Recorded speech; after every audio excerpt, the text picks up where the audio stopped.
और बाबा साहब के अलावा कोई बेस्ट स्टूडेंट नजर नहीं आता, और वो बेस्ट स्टूडेंट होने की वजह से वो बेस्ट टीचर भी हमारे। और इसीलिए बोधिसत्व के पैरेलल में बाबा साहब की जो पदवी है ये समझता हूँ। मतलब बोधिसत्व कर करके आखिर में करता क्या है? एक पूरा अगर बुद्ध को जो है, अगर मान लो एक ही वाक्य में बताने की बात करें तो वो तो मोक्षदाता नहीं है, वो मार्गदाता है। और मार्गदाता मतलब इतने बड़े सम्यक संबुद्ध को फिर बाबा साहब ने जो है मार्गदाता के रूप में जो पेश किया हमारे सामने, एकदम सही है। फिर मार्गदाता कौन होता है? तो मार्गदाता तो वो होता है गॉडफादर। तो हम तो गॉडफादर को इस तो बाबा साहब कह रहे हैं ना। मतलब बाबा साहब इस शब्द का अर्थ गॉडफादर, गॉडफादर इस शब्द का अर्थ मार्गदाता। अब बाबा साहब मार्गदाता है, बाबा साहब है, तो इस हिसाब से जो है अगर हम देखेंगे तो वो बेस्ट टीचर बन जाते हैं मार्गदाता के रूप में। मैं अभी इसके बारे में और भी कुछ बोल सकता था, लेकिन नहीं बोलना चाहिए, क्योंकि चैप्टर जो है हमने जो डिसाइड किया है वो रह जाएगा।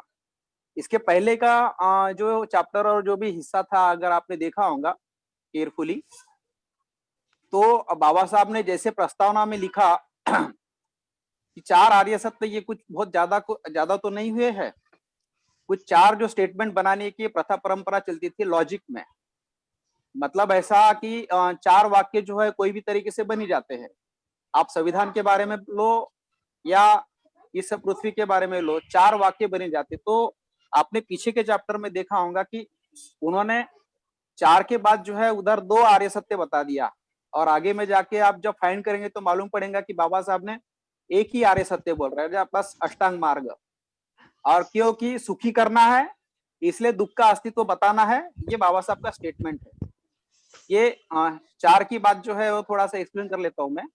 जो पीछे का चैप्टर में जो है जो दो आर्य सत्य जो आपने देखा होगा, तो मतलब एक उदाहरण से मैं बताता हूँ कि चार वाक्य कैसे बनते हैं। मतलब पृथ्वी गोल है और वो घूमती है, एक वाक्य। ये दूसरा वाक्य है पृथ्वी गोल है लेकिन घूमती नहीं। तीसरा वाक्य ना पृथ्वी गोल है ना घूमती है। ठीक है, तो इस तरीके से ऐसे चार वाक्य बनते हैं। मतलब पृथ्वी गोल भी है और घूमती भी है, पृथ्वी गोल है घूमती नहीं, ना पृथ्वी गोल है ना घूमती है। ठीक है, तो ऐसे जो है बेमतलब के जो कुछ वाक्य जो बन जाते हैं, तो इस तरीके से जो लॉजिक के जो स्टूडेंट है ये बाबा साहब जबरदस्त, क्योंकि लॉ फैकल्टी में लॉजिक का एक जो सब्जेक्ट है वो उस जमाने में था। मतलब इसको इंडक्शन या ये, अब मुझे एक ध्यान नहीं आ रहा वो शब्द, क्योंकि मेरा हमेशा का वो एक लॉ के हम स्टूडेंट रहने की वजह से हमेशा का उसका वो शब्द है। अब जब कभी अगर हैमर होगा तो मैं बोल दूंगा। तो इस तरीके से ये चारों बातें जो है कुछ घुसेड़ी गई तो नहीं, ऐसा कुछ बाबा साहब बोल के फिर बुद्धायन धम्म में समझाती है। इसलिए टाइम टू टाइम जो है कुछ जगह पर जब बाबा साहब के जो कंक्लूजन और ये सब जब आते हैं, बुद्ध के मुंह से कुछ बातें डालते हैं और कुछ अपना कंक्लूजन डालते हैं। तो आपने पीछे के चैप्टर में देखा होगा कि बाबा साहब जो है यह दो आर्य सत्य आर्य सत्यों की बात बोल रहे हैं, और आगे में जाके वो दो को भी कट कर देते हैं और एक पर आ जाते हैं। ठीक है, अब हमारे लोग जो है इसमें विवाद में पड़ जाते हैं कि भैया कहा एक है चार है, ऐसा। तो जो जैसे के वैसे के जो प्रवचन थे तो वो रेफर करने के लिए फिर जो तथागत के वाणी से जो चलते हैं तो फिर चार आर्य सत्य आपको कहीं कहीं भी दिखते हैं, मतलब ग्रंथ की उस साइड में वगैरह। लेकिन इस हिसाब से जो है उसको जो पढ़ने का जो तरीका है, तो उसका जो इन्फरेंस है, तो इन्फरेंस अच्छे से निकालना जमना चाहिए, ये सब बातें हैं। तो ये मैंने थोड़ा सा रिव्यू ले लिया है, बहुत ही एक या दो वाक्य में शॉर्टकट में रिव्यू लिया है, जो वैसे तो नहीं लेना था। लेकिन एक फिर से मैं एक रिव्यू जो है इस चैप्टर में है क्या, मतलब इसमें अगर आप देखेंगे ये पार्ट पांचवा, the Buddha and his predecessors, मतलब उनके पूर्वज, और उसमें द बुद्ध एंड हिज वैदिक ऋषिस, ऐसा एक चैप्टर है। कपिल जो है फिलोसोफर, शायद इसके नाम पर से जो है कपिल वस्तु नाम पढ़ा होगा, बाबा साहब बोलते ये फिलोसोफर था। The Brahmans, the Upanishad and their teachings, ऐसे चैप्टर है। और अगर हम इन चार चैप्टर्स को अगर थोड़ा थोड़ा अगर रिव्यू करेंगे तो मालूम पड़ेगा कि कुछ जो ऋषिस है, मतलब बुद्ध के पहले की जो समाज व्यवस्था क्या कैसी थी, क्यों इतनी सारी जो जद्दोजहद करनी पड़ी, इस बात के लिए बुद्ध के पहले की समाज व्यवस्था जो है बाबा साहब द बुद्ध एंड में बहुत ज्यादा नहीं लिख सके। लेकिन दूसरे कोई जगह पर अगर आप देखेंगे तो बुद्ध के पहले जो है यहाँ की व्यवस्था कैसी थी, आर्यों में क्या संस्कृति थी, आर्यों में क्या कल्चर था। तो आर्यों में जो है जुआ जो है खेलना आम बात थी। मतलब आज जो जुआ है तो ये जो है क्राइम में आ गया, तो वो जो क्राइम वाला जो है उसको रेगुलेट कर डालना, यह उनकी संस्कृति थी। इतनी ज्यादा कि वो अपनी जो बीवी को है वो भी हार जाते थे, अपने राजपाट जो है उसको भी हार जाते थे, अपने भाई बंधु जो है उनको भी हार जाते थे। तो ये जो है, ये हारना जीतना कुछ भी लगा देना, तो इस तरीके से जो है जुए की पद्धत, शराब की पद्धत, वैदिक सॉरी इसमें यज्ञों में होम हवन करना और यज्ञों के नाम पर धार्मिक रीति रिवाज करना, और सर्वहारा जो समाज जो है, गरीब समाज है, तो उस गरीब समाज का उत्पीड़न करके अपना पेट भरना, मतलब कम मेहनत भी न करते हुए ऐशो आराम से जीना, ये जो सारी समाज व्यवस्था जो है यह गड़बड़ व्यवस्था है। इसके लिए ये जो चैप्टर है ये यहाँ पर बाबा साहब ने लिखा है। मतलब तथागत के पहले यह जो अवस्था थी, व्यवस्था थी, ये कुछ सही नहीं थी, बराबर नहीं थी, गड़बड़ थी। और ये गड़बड़ जो अवस्था थी ये बताना जो है पहले तो यहाँ पर जरूरी पड़ता है किस रीजन से एक मानव और महापुरुष पैदा होता है, क्या कारण से कि उनको पैदा होना पड़ता है। तो ऐसी जो सारी जो व्यवस्था जो सब जब चरमरा जाती है, समाज व्यवस्था गड़बड़ा जाती है, तो ऐसे में जो है रिवॉल्यूशन जो है वह समाज में करना ही पड़ता है। या तो फिर वो सोशल रिफॉर्मेशन करते हैं लोग, छोटा मोटा उपक्रम, और इसके वजह से छोटे मोटे चेंजेस से या तो आंदोलन चलाते हैं। लेकिन बाबा साहब यहाँ पर जो है खुद जो कर रहे हैं और बुद्ध जो कर रहे हैं, यह क्रांति के साथ इसको जोड़ते हैं। इसलिए हम हमेशा बाबा साहब का किया हुआ कुछ भी काम, अगर एजुकेशन फील्ड में अगर उन्होंने काम किया है तो हम उनको क्रांति के साथ जोड़ते हैं। अगर बाबा साहब ने धर्मांतर धम्म दीक्षा किया तो हम क्रांति के साथ जोड़ते हैं। हम यूपी में जो है राजकीय क्रांति नहीं कह सकते, वो मूवमेंट है, वो छोटी बात होती है मूवमेंट वगैरह चलाना, 4-5 बार सक्सेस करके दिखाना विखाना। तो क्रांति करने के लिए कहा तो आप बेमतलब का जो है मूवमेंट में के चक्कर में पड़े हो। जब मूवमेंट बोलते हैं तो आप रिफॉर्मेशन के चक्कर में चले जाते हो, जब समाज सुधारना बोलते हैं तो आप एक्टिविटीज में चले जाते हो। तो ये जो है ये फालतूगिरी के जो काम है, तो बाबा साहब की आइडियोलॉजी न समझने की वजह से सारा जो कारोबार जो है ये अभी तक सारा गड़बड़ सड़बड़ चला। तो बेसिक जो है बाबा साहब जो है आपको, मतलब अगर मैं यहाँ से पुणे आऊँ तो बाबा साहब बोलते भैया प्लेन में बैठो, तो बेमतलब मैं बाबा साहब की नहीं मानूंगा और ट्रेन में बैठूंगा तो कल पहुंचूंगा। ये है आंदोलन। प्लेन से पहुंचना क्रांति हो गई, ट्रेन से पहुंचना आंदोलन है। मैं बाइक से जा आता हूँ या साइकिल से आता हूँ तो 10-15 दिन में पहुंचूंगा पुणे में। तो ये सामाजिक सुधारना है, कितना समय लगेगा बोल नहीं सकते। और एक्टिविटीज उसके तो बात ही करना बराबर नहीं है। उपक्रम कुछ लोग कार्यक्रम समझ लेते हैं, एक्टिविटीज सीधा सिंपल पूछ लेते हैं हमारे लोग, क्या एक्टिविटीज चालू है। अरे उपक्रम क्या चालू है? अरे उपक्रम लोकल होते हैं, वो नेशन वाइड नहीं होते। these are not the programs, these are just the activities। तो एक्टिविटीज उपक्रम जरूरी नहीं होते, ऐसे नहीं, जरूरी होते हैं लेकिन वो लोकल लेवल के होते हैं। मेरा प्रॉब्लम ये है कि कोई जो उपक्रम कुछ कार्यक्रम समझ लेते हैं तो वो फिर आइडियोलॉजी के साथ बहुत ज्यादा गड़बड़ सड़बड़ कर लेते हैं और टाइम पास करते रहते हैं। तो ऐसी कुछ सब जो बातें यहाँ पर हुई, तो जो पहले के तथागत के पहले जो सब जो सारी जो व्यवस्था गड़बड़ सड़बड़ है, तो ये बताना यहाँ पर जरूरी है। अगर आपको अगर इसका अगर रेफरेंस अगर आप देखोगे तो त्रिपिटक के साहित्य में इसका रेफरेंस वगैरह आपको कुछ अगर कहीं मिलेगा, इसकी गारंटी नहीं, लेकिन आपको एक गाइडलाइन की बुक हमेशा मैं दिखाते रहता हूँ, ये वाली मतलब भला हो वसंत मुन का कि इन्होंने क्या किया कि एक एक ये किया है सप्लीमेंट्री, 11 नंबर को एक सप्लीमेंट्री जोड़ दिया और बहुत अच्छे रेफरेंस जो है उन्होंने कवर किया। मतलब आनंद कौशल्यान जी ने जो किया, उसके बाद जो है इन्होंने भी जो है गाइडलाइन के लिए एक अच्छी उन्होंने हमें दे दी है। तो कहाँ पर से ये चैप्टर की सब जो बातें मिल सकते हैं, आप उसमें जाके देख सकते हैं। तो इसको हमेशा देखते रहने चाहिए, ऐसा मैं समझता हूँ। अभी इसमें बहुत से सारे जो ऋषि मुनीस है और उनका जो मत था समाज में अस्तित्व में था, तो उनकी सारी बातें जो है इसमें आई हुई है।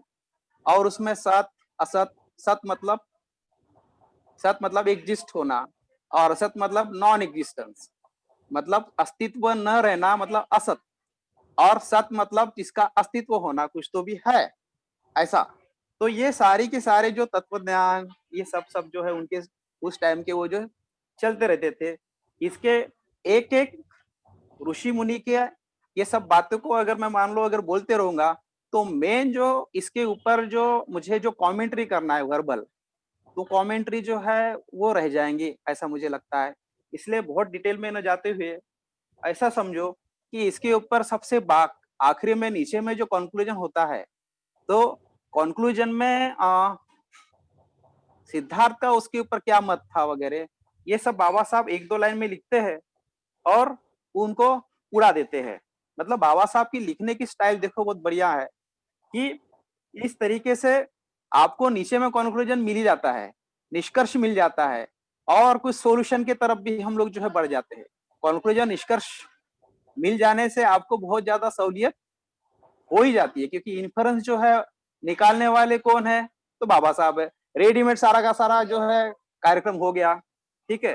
तो एक ब्रिलियंट बुद्धिमान आदमी का जो है उनका उनकी उंगली लेके पकड़ के चलने से हमें बहुत फायदा हो जाता है। तो इस मामले में फिर एक कपिल द फिलोसोफर, कपिल के ऊपर, कपिल का जो है यह सिद्धार्थ के ऊपर प्रभाव था ऐसा बाबा साहब कहते हैं। लेकिन कपिल जो है ये सॉल्यूशन नहीं दे पाया। अलार कलाम का भी सेम प्रॉब्लम, उद्दक रामपुत्र भृगु और इन सब लोगों का यही एक प्रॉब्लम हुआ। और ऐसे में कपिल बात सही तो कह रहा है, अनुमान के ऊपर आधारित हो, एविडेंस होना चाहिए, ये भी सही है। दुख की अस्तित्व है, ये भी सही है। अरे भैया दुख का अस्तित्व है ये सही है बोलने से नहीं होने वाला। अगर उसका जो सॉल्यूशन जो है अगर वो नहीं दे पाता है, तो उसका जो तत्व ज्ञान है यह अधूरा है। खाली समस्या जान लिया हमने, अभी तक हमने किया क्या? 56 के बाद से या इस दरमियान में और बीच के समय में 3 साढ़े 3 घंटा भाषण देता है एक आदमी आरएसएस के बारे में। ईच एंड एवरीथिंग अंदर की सारी बातें बोलता है। लेकिन उसको आखिरी के आधे मिनट में अगर पूछे कि भैया एक काम कर आधे मिनट के लिए कुछ एक आधा कोई उपाय तो बता, वो सॉल्यूशन नहीं बता सकता। इस हिसाब से वो जानता सब है, उसको नॉलेज है, उसको नॉलेज है, लेकिन वो टोटल एनलाइटन नहीं रहने की वजह से, मतलब उसको उसका सॉल्यूशन नहीं मालूम होने से वह जाके अटक जाता है। और अगर मान लो सॉल्यूशन पता भी चल गया, सॉल्यूशन पता भी चला और प्रोसीजर भी नहीं मालूम सॉल्यूशन, हमारे लोग सॉल्यूशन के ऊपर भी जाके अटक जाते हैं। लेकिन अगर मान लो उस सॉल्यूशन को इम्प्लीमेंट कैसा किया जाए, समस्या को इरेडिक करने के लिए जो सॉल्यूशन है उसको इरेडिकेट कैसा करना जाए, तो उसके लिए जो प्रोसीजर चाहिए अगर ये भी नहीं मालूम, तो फिर वो जो है आधा अधूरा सारा कार्यक्रम हो जाता है। मतलब समस्या सही सही मालूम हो जाना ये बहुत अच्छी बात है, समस्या को एक्सप्लेन करते रहना ये भी अच्छी बात है, लेकिन उससे ऊपर है सॉल्यूशन, ये भी अच्छी बात है, लेकिन प्रोसीजर और ज्यादा महत्वपूर्ण है। तो इस तरीके से यहाँ पर आपको जो है बाद में आगे के चैप्टर में तथागत के जो है सॉल्यूशन और उसके ऊपर जो प्रोसीजर है वो सब आपको देखने को यहाँ पर मिलता है। इसलिए कपिल का जो दो तीन जो पॉइंट्स जो थे वह उन्होंने एक अनुमान, reality must rest on proof, ठीक है, thinking must be based on rationalism, मतलब रैशनलिज्म को बात करें, और factual basis for the presumption that God exist, जो भी है भगवान के बारे में ये सब आया। अब भगवान के बारे में क्या कुछ जो पूरी सारी दुनिया में जो चलता है, तो ये मैं रिव्यू कर रहा हूँ, और रिव्यू के बाद मैं अपना कमेंट जो है वो स्टार्ट करूंगा। बाद में जो है तीसरा जो उनका जो एक्सेप्ट किया उन्होंने, जो दुख है, जो सफरिंग है सभी प्रकार की, मतलब व्यक्तिगत दुखों की बड़ी बड़ी बातें जो है चलती रहती है। मैं हमेशा जो है देखते रहता हूँ कि कोई विपश्यना ध्यान साधना वगैरह जो बोलता है तो समझ जाने का कि वो सामाजिक जो प्रॉब्लम है उसके बारे में बात नहीं करता है। और बाबा साहब ने हमें जो है सामाजिक बातें करने के लिए बताया है, और आपको विपश्यना ध्यान साधना 2080 में बताया। 2080 में करने वाली बातें जो है अगर आप स्टार्टिंग में करोगे तो बस गड़बड़ हो जाएगा, और गड़बड़ हो रही है, हम देख रहे हैं। मैं उसके ऊपर आज मेरा ये सब्जेक्ट वगैरह नहीं है, लेकिन बड़गे जी को मैंने एक बार भेजा था वो कुछ अपना जो भी कुछ आर्टिकल वगैरह, फिर से मैं एक आध बार भिजवा दूंगा। लेकिन यहाँ पर जो है ये जो सफरिंग का जो शब्द आने की वजह से, दुख का शब्द आने की वजह से आ, ये एक दो जो स्टेटमेंट है ये मैंने पास किया। बाद में जो है ब्राह्मणस जो है ये फिर से पवित्र ग्रंथ है थे इनके, मतलब वेद जिस तरीके से पवित्र ग्रंथ है, और उपनिषद पवित्र ग्रंथ है। वेद उपनिषद जो है, तो उपनिषद ने वेदों की जो सैंक्टिटी है उसको डिस्कार्ड कर दिया, मतलब कब का निकाला में लेके चले गए। मतलब वेदों का और उपनिषदों का जो संघर्ष हुआ, तो आगे में जो जाके ये बात है कि वेदांत नाम का शब्द मतलब वेदांत के अंदर की बातें, मतलब उपनिषदों को भी उन्होंने अंदर ले लिया। और फिर बाद में जो सांख्य तत्व ज्ञान उस रोज जो तेल तुमड़े जी जो बोल रहे थे, जो गीता बन के आई जिसमें सर मिसर पूरी खिचड़ी करके रख दिया उन्होंने, सारे इधर उधर का तत्व ज्ञान उसमें घुसेड़ के रख दिया। तो इस तरह से बाबा साहब उसके ऊपर ये कहते हैं, उस सांख्य तत्व ज्ञान के गीता के ऊपर इतनी सुंदर तरीके से लिखी गई। बाबा साहब कहते कि कोई आदमी गीता को पढ़ने के बाद उसका फॉलोअर बन जाएंगे, फैन बन जाएंगे, लेकिन गीता रचने का मेन उद्देश्य था चातुर्वर्ण को इस्टेब्लिश करना फिर से। और क्योंकि वेदों की वजह से, उपनिषद की वजह से चार वर्णों को इस्टेब्लिश करना अब पॉसिबल नहीं हो रहा था, इसीलिए बैटल ग्राउंड के ऊपर प्रवचन की बात संजय देख रहा है, दूरदर्शन देख रहा है, अंधा जो है वो भी देख रहा है, अंधा भी दिख रहा है, वो एकम बेगे में एकदम नंबरी कार्यक्रम। तो जिस तरीके से बाबा साहब बोलते हैं कि चार वर्ण जो है इस्टेब्लिश करने के लिए गीता की रचना की गई, यह सांख्य तत्वज्ञान की बात आ रही। अब इस तरीके से जो चार वर्ण जो है यह फिर से मान्यता प्राप्त करना कराना ये मॉडर्न टाइम में भी चल रहा है, क्योंकि हमको जो है यह comparative study with other religion या अदर थॉट जो है इस हिसाब से भी चलना पड़ता है। तो अदर थॉट अदर रिलीजन जो है उसके ऊपर भी मैं आऊंगा कि कौन से अदर रिलीजन और कौन से अदर थॉट है, इसको हमको जो है डील करना पड़ेगा। तो इस तरीके से बाबा साहब कहते हैं कि अगर मान लो चार वर्ण निर्माण करने का उद्देश्य भले ही अच्छा था, उद्देश्य बड़ा अच्छा था, लेकिन सिस्टम गड़बड़ थी। मतलब वास्तविक जो नुकसान होना चाहिए था वो होगा उससे। मतलब चार वर्ण करते वक्त ये नहीं सोचा होगा उन्होंने कि वहां पर जो है अस्पृश्यता आ जाएंगी, और उससे भी नीचे में एक पंचम वर्ग फिर से आ जाएगा, तो चार वर्ण के अलावा पंचम वर्ग, मतलब इस तरीके से यह व्यवस्था ऐसी बनी, ये बाबा साहब बोल रहे हैं। तो इस तरीके से ये जो है ब्राह्मणा से, और बाद में जो है उपनिषद, मतलब फिर से इस उपनिषद में जो है यह ब्रह्म है। मतलब बाबा साहब कहते हैं कि ईश्वर की उत्पत्ति आत्मा मानने से हुई। बाबा साहब क्या कहते हैं ईश्वर की उत्पत्ति आत्मा माने से, मतलब मैं कहाँ से आया, ये पहला सवाल। मैं जिंदा कैसा हूं, ये पहला सवाल पड़ता है हमें। मैं कहाँ से पैदा हुआ, मैं जिंदा कैसा हूं, मेरे में जिंदापन कहाँ से है, मेरे में ये उष्णता विष्णुता की इसके बारे में नहीं सोचेंगे, लेकिन मेरे में ये जो जान वगैरह है ये कौन से जगह पर है वगैरह। तो फिर उस हिसाब से फिर हम लोग जो है क्रिएटर की जो है कल्पना कर ही लेते हैं। तो ऐसे ये सब जो है बातें बाबा साहब बोलते हैं।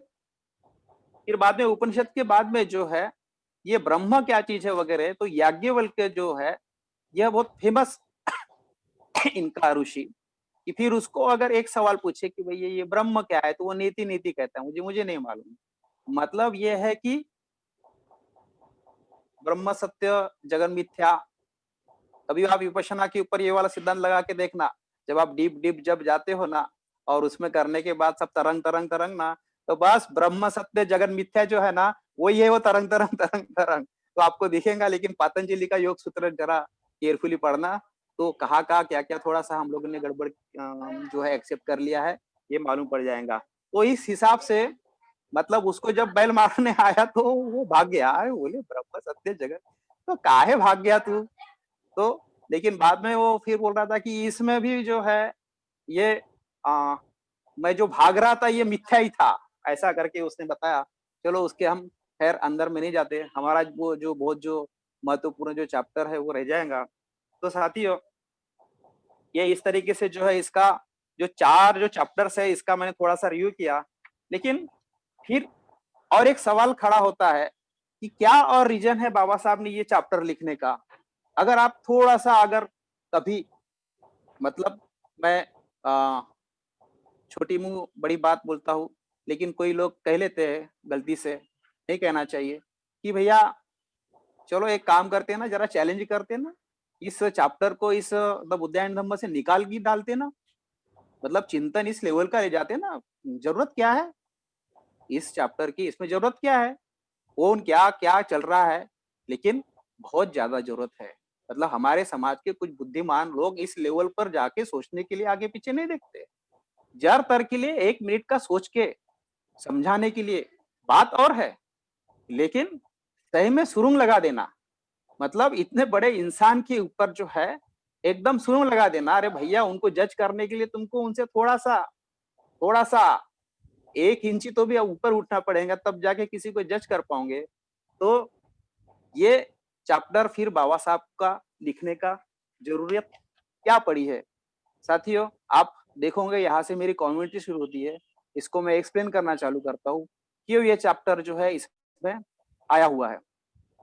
आप देखेंगे कि कोई जो पुराने जमाने में एक जो किंग होता था, यह दूसरे राज्य को पराजित करता था, मतलब फिर वो जो जीत लोग जो है, तो वो हारे हुए जो लोग हैं वो गुलाम होते थे, मतलब उस राजा के वो पराजित जो लोग हैं वो गुलाम। मतलब एक कंट्री ने 10-12 कंट्री को भी गुलाम बना के रखना, एक ने दूसरे को, दूसरे ने तीसरे को, एक ने एक को, एक ने 5 को, 10 को, ऐसी सारी पद्धत जो है वो चलती रहती थी। ये है एक गुलामी की पद्धत, मान लो राजेशाही की तरफ से। और भी दूसरी कोई जो दास प्रथा और वो होंगी, ये एक पद्धत है। तो इस तरीके से अगर आप प्राइमे फेसी अगर गुलामी की कोई अगर पद्धत देखते हो, तो आपको जो है प्राइमा फेसी कुछ जो है मूर्त जो गुलामी जो है वो नजर आएंगी। लेकिन मैं एक और एक गुलामगिरी की बात आपके सामने बोल रहा हूँ, ये चैप्टर जिसके साथ डील करता है, और वो चैप्टर ये है, मतलब वो मसला ये है कि दुनिया की जो बड़ी पॉपुलेशन है 750 करोड़ की आबादी कौन से विचारों पर चलती है। मतलब जो गुलामी में जो लोग जीते हैं, कौन से विचारधारा से वो जीते हैं। तो आपको देखने को मिलेगा कि लोगों के दिमाग के ऊपर प्रभाव है कुरान का, लोगों के दिमाग के ऊपर प्रभाव है बाइबल का, लोगों के दिमाग के ऊपर प्रभाव है रामायण महाभारत शास्त्रों का। मतलब दुनिया के लोगों के जो ब्रेन है इनको कंट्रोल किया जा रहा है इस साहित्य से, और ये साहित्य के वजह से लोग जो है अपने लाइफ में, जिंदगी में इस तरीके से जीते हैं। अगर लोगों का जो माइंड है, अगर आप देखेंगे, कुरान हो, बाइबल हो, गीता हो, ये सारा का सारा जो है, या गुरु ग्रंथ साहिब हो, तो उसको जो पवित्र मानते हैं, तो मतलब एक राजा ने कोई दूसरे राजा को जीतने के बाद उन प्रजाओं को गुलाम बना के रखना, उनका ब्रेन को या उनको जंजीरों में बांध के रखना, ये जो दास प्रथा वगैरह समझ में आती है। लेकिन दुनिया की बड़ी पॉपुलेशन, दुनिया की बड़ी population without effort, without much effort, they are all regulated by some scriptures. And what are these scriptures? The name of that these scriptures are Quran, Bible, Guru Granth Sahib और India की धर्मशास्त्र, including Das Kapital, including Das Kapital. मतलब जो मार्क्सवाद जो पैदा हो रहा है, या मार्क्सिस्ट लोग जो है, या मार्क्स के उस दास कैपिटल की पैदाइश है। बाबा साहब बोलते कि खाली उसने किताब लिखा था, मूवमेंट भी नहीं चलाया था, वो तो मरने के बाद पब्लिश हुई। उसके दोस्त का नाम क्या था ये मेरे को याद नहीं आ रहा, लेकिन हाँ सॉरी, फ्रेडरिक एंजल, इन दो लोगों ने मिलके वो जो है दास कैपिटल लिखी। लेकिन दुनिया के ऊपर जो है वो बुक राज करने की वजह से आज रक्त रंजित क्रांति के की ओर जो है वो बुक लेके जा रही है। मतलब ब्रेन जो रेगुलेट होता है किससे? किताबों से। मतलब इस चैप्टर में अगर आप देखोगे तो यहाँ पर कुछ साहित्य की बात आ रही। तो ऋषि मुनि जो है उनके व्यक्ति के तो नाम आ रहे, लेकिन व्यक्ति के साथ साथ उन्होंने लिखे हुए साहित्य, फिर मनुस्मृति भी आती है, ब्राह्मणे भी आते हैं, अरण्यके भी आते हैं, उपनिषद भी आते हैं, वेद भी आते हैं, और स्मृति और श्रुति, ये सब बातें उसमें आती है। मतलब ऋषि, व्यक्ति और उनका साहित्य, आप अगर देखेंगे सारी दुनिया में यह साहित्य संस्कृति का संघर्ष चल रहा है। मतलब गुलामी तो है, लेकिन जो साहित्य संस्कृति का संघर्ष, मतलब किताबों को अब साहित्य बोलना भी क्या सही रहेगा? बोल नहीं सकते। बाबा साहब ने कहा इसको साहित्य बोलना सही नहीं, साधन भी बोलेंगे सही नहीं। बाबा साहब का स्टेटमेंट बता रहा हूं मैं। लेकिन अभी समझने के लिए तो अभी जो हमें शब्द पता है उसी को हम लोग बोलते रहेंगे कि ये जो साहित्य है, कुरान, बाइबल और ये सब, तो कुरान को मानने वाले जो लोग हैं, यह बाइबल की बातें नहीं मानने वाले, और बाइबल को मानने वाले लोग हैं, ये कुरान की बातें नहीं मानने वाले, और कुरान और बाइबल की लोग जो है वो गुरु ग्रंथ साहिब की बातें नहीं मानने वाले, गुरु ग्रंथ साहिब वाले इसको नहीं मानने वाले, और ये जो है मार्क्सवाद को नहीं मानने वाले, और मार्क्सवादी जो साहित्य वाले हैं वो इनको नहीं मानने वाले। तो ये साहित्य संस्कृति का जो संघर्ष है, यह सदियों से चला आ रहा है।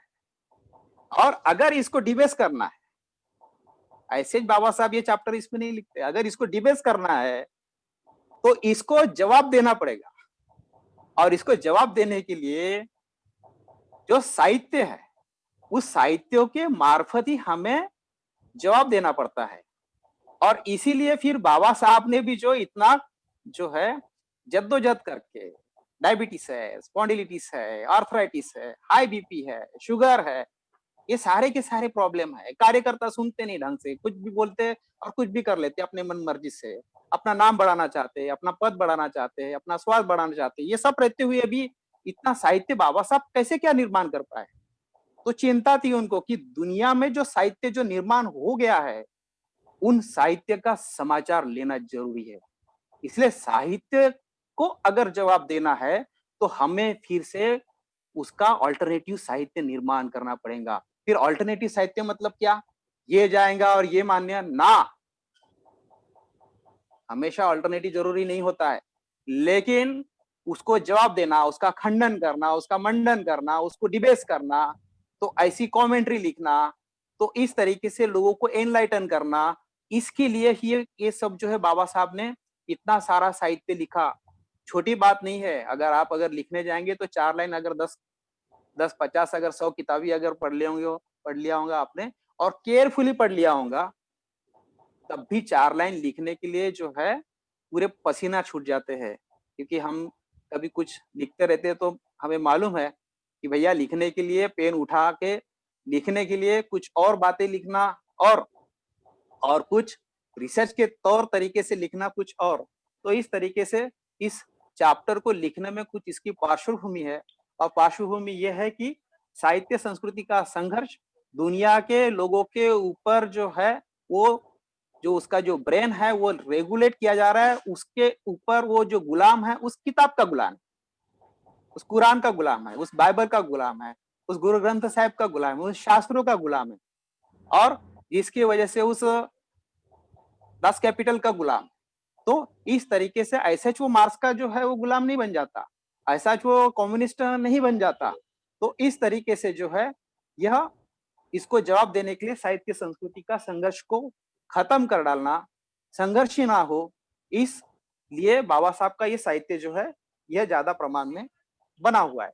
तो इस हिसाब से अगर आप देखेंगे तो पुरानी जो बातें हैं तथागत के पहले में ये जो सारी जो व्यवस्था है यह व्यवस्था गड़बड़ थी और ये जो व्यवस्था जो गड़बड़ है तो वैदिक वर्सेस जो श्रमण संस्कृति चल रही मतलब जिसको समन बोलेंगे, तो यह समन संस्कृति जो है वैदिक संस्कृति को नष्ट नहीं कर पाई। तो फिर तथागत क्या करते हैं कि श्रमण संस्कृति को जो है वो आगे नहीं बढ़ाते। क्यों? क्योंकि हर बार जो है वैदिक संस्कृति जीतने वाली फेस में रहती थी। ऑफ कोर्स अगर आप इस पुरवनी के आखिरी में अगर देखेंगे तो तथागत के बारे में तथागत, भगवान, मास्टर, ब्लास्टर ये सारे के सारे शब्द तथागत के बारे में आ रहे हैं। इसमें समन शब्द भी आता है, परिव्राजक भी आता है। अलग-अलग जगह पर जो है वो करीब 56 बार करीब 56 बार अलग-अलग नामों से बाबा साहब ने तथागत का जो है वर्णन किया है, जिक्र किया, आपको उसको लिस्ट देखने को मिल जाएंगी। लेकिन इसके बावजूद भी है श्रमण संस्कृति को तथागत ने नहीं बढ़ाया, ना परिव्राजक संस्कृति को आगे बढ़ाया और उसके बदले में फिर जो उन्होंने एक नई प्रोसीजर मतलब जो मैं सॉल्यूशन बता रहा था उस सॉल्यूशन की प्रोसीजर तो वो है भिक्खु संघ। यह एक व्यवस्था जो है उन्होंने निर्माण किया। तो इस हिसाब से ये जो संघ व्यवस्था है, संघ की स्थापना करना, इस तरह से इनके ड्रेस कोड इस तरह से ऐसे रहेंगे, इस तरह से इनके कोड ऑफ कंडक्ट रहेंगे, इस तरीके से ये लोग प्रचार करेंगे, इस तरह के इनके इंस्ट्रक्शन रहेंगे। तो ये जो है सारी की सारी प्रोसीजर की मतलब सॉल्यूशन की प्रोसीजर तथागत ने यहाँ पर कर दी है। तो यहाँ यहाँ अगर आप फिर से अगर देखेंगे कुछ बातें जो है इन चैप्टरों में ईश्वर के साथ संबंधित मतलब ईश्वर है यह मानने वाले कुछ लोग है, कोई ईश्वर न मानने वाला है। तीसरी अवस्था ईश्वर है और ईश्वर नहीं है, यह भी मानने वाले कुछ लोग हैं। लेकिन यहाँ पर अगर हम देखेंगे कल चल के मतलब अभी तथागत गौतम बुद्ध के पास कोई एक इंसान गया और ये आपको मैंने बताना चाहिए कि मालूम नहीं लेकिन आप सबको मैक्सिमम लोगों को मालूम होगा, लेकिन बहुत शॉर्ट में कोशिश करता हूँ, बड़ी लंबी ये कहानी है। लेकिन तथागत के पास एक आदमी गया और बोले कि मैं तो ईश्वर मानता हूँ और वो पूछता है कि आप ईश्वर मानते हो? एक सवाल। दूसरा सवाल पूछा, क्या आप ईश्वर नहीं मानते हो? दूसरा सवाल। तीसरा सवाल, आप ईश्वर मानते हो और नहीं मानते हो? मतलब तीसरा सवाल क्या है? ऐसी कौन सी सिचुएशन है कि ईश्वर मानते हो और ऐसी कौन सी सिचुएशन है इसमें ईश्वर नहीं मानते? ठीक है? ऐसे 3 सवाल, एक ईश्वर मानना, एक न मानना और तीसरे